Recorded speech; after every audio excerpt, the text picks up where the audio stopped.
Hello YouTube, this is Raj Sharma again नए video के साथ में। और आज जो हम बात करने वाले हैं वो करने वाले हैं क्वार्टरली रिपोर्ट के रिगार्डिंग में आईसीएसआई के। तो वीडियो को लास्ट तक ज़रूर देखना, चैनल को सब्सक्राइब करो। इन लास्ट वीडियो सही लगे तो शेयर ज़रूर करना अपने इन ग्रुप्स में जिनको इन चीज़ों के रिगार्ड में दिक्कत आती हैं या जिनकी प्रॉब्लम इस चीज़ से सॉल्व हो सकती है। तो मैं बात करता हूँ क्वार्टरली रिपोर्ट के रिगार्डिंग में। फर्स्ट हम बात करते हैं पहले के स्ट्रक्चर के रिगार्डिंग में, देन हम कन्वर्ट होंगे आगे के स्ट्रक्चर पर।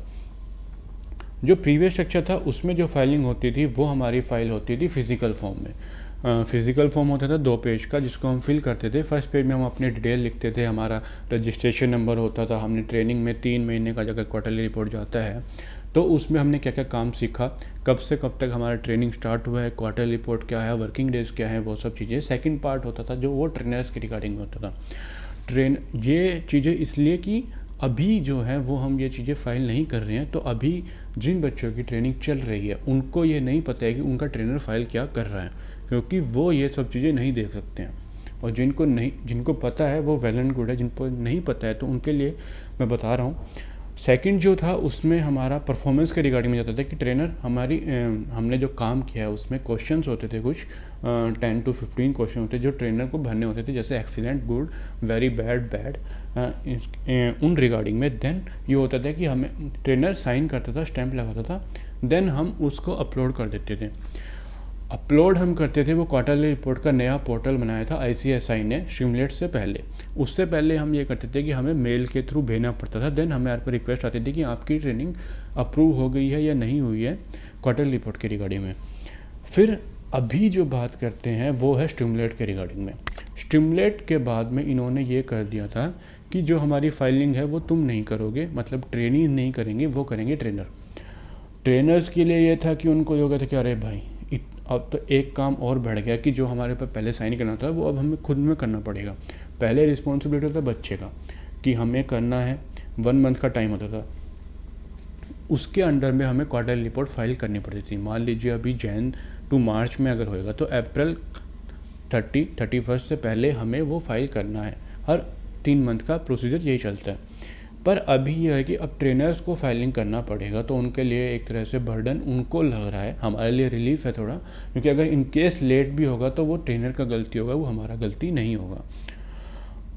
देन मैं अगर बात करूं तो उसमें पर्टिकुलर्स क्या है आज की डेट में, तो स्टिमुलेट के पोर्टल में ये है कि सेम हमें हमारा जो आईडी था वैसे ही सेम एज ए ट्रेनर को एक आईडी मिला था, वो ओपन करते हैं पोर्टल को। उसमें और कुछ नहीं है, सिर्फ क्वार्टरली रिपोर्ट के रिगार्डिंग में ट्रेनिंग है, सिर्फ एक पर्टिकुलर है क्वार्टरली रिपोर्ट। वहाँ पे आपको हर बच्चे के रिगार्डिंग में जितने भी आपके अंडर ट्रेनिंग्स हैं उनके रिगार्डिंग में इंफॉर्मेशन मिल जाएगा। उस इंफॉर्मेशन में आप ओपन करेंगे तो सेम जैसे हमारा प्रीवियस जो फिज़िकल फॉर्म होता था उसी को इन्होंने कन्वर्ट कर दिया ऑनलाइन फॉर्म में।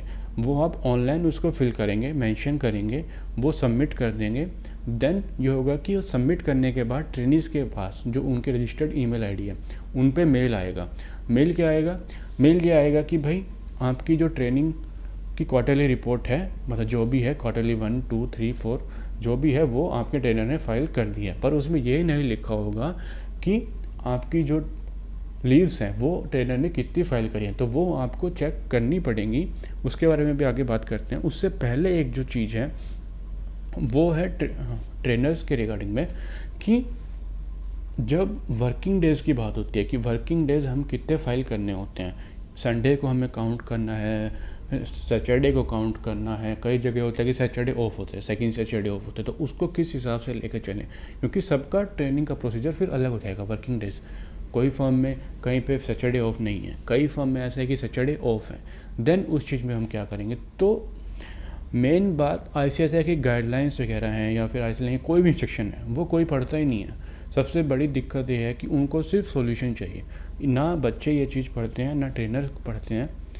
तो उसके रिगार्डिंग में जो गाइडलाइंस हैं उनमें ये मेंशन हुआ है कि जो संडेज़ हैं वो आपके वर्किंग डेज़ में काउंट नहीं होंगे। मान लीजिए 30 डेज़ का आपका 1 मंथ का पीरियड है, 30 डेज़ लेस अगर 5 संडे है तो 25 डेज़, ये वर्किंग डेज़ की बात कर रहा हूँ मैं, ये हो गया। देन कोई लीव्स हैं ऑफिस की तरफ से जो, या फिर कोई नेशनल हॉलीडे वो लेस कर दीजिए। देन जो होएगा वो होंगे total number of working day जो आपको करने थे। फिर बारी आती है कि कितने आपने किए हैं और कितनी आपने लीव लिया है, वो आप मेंशन कर दीजिएगा, उसमें कोई इशू नहीं है। मेन सिर्फ इशू होता है इस चीज़ में।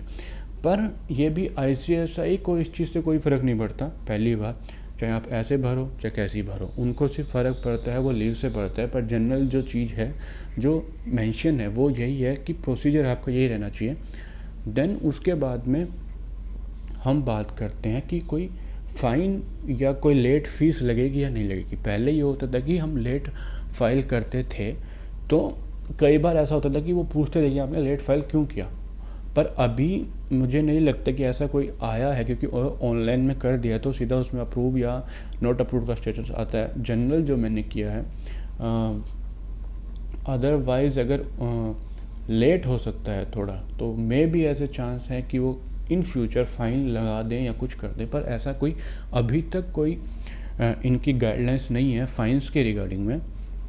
फिर जो बात आती है वो आती है कि हम कैसे चेक करेंगे इस चीज़ को।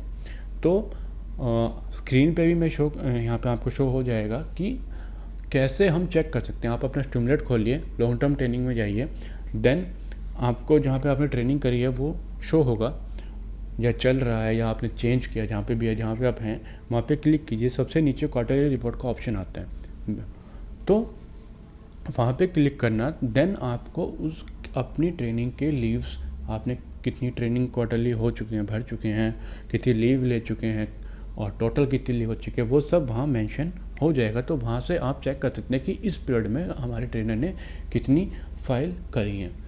तो इतना कोई डिफ़िकल्ट चीज़ नहीं है, नॉर्मल चीज़ है। पर कई जगह ये होता है कि बच्चों को डाउट रहता है इस चीज़ के रिगार्डिंग में। तो क्वार्टरली रिपोर्ट के रिगार्डिंग में इतना ही। अगला जो हम टॉपिक चूज़ करेंगे वो ICSI का कोई ऐसी जिसमें डाउट ज़्यादा आते हैं, वो मैं लेके उस चीज़ के बारे में डिस्कस करके कोशिश करूँगा कि समझा सकूँगा। तो मिलते हैं अगली वीडियो में, जिसमें हम बात करेंगे नए टॉपिक के रिगार्डिंग में। इसलिए तब तक के लिए थैंक यू।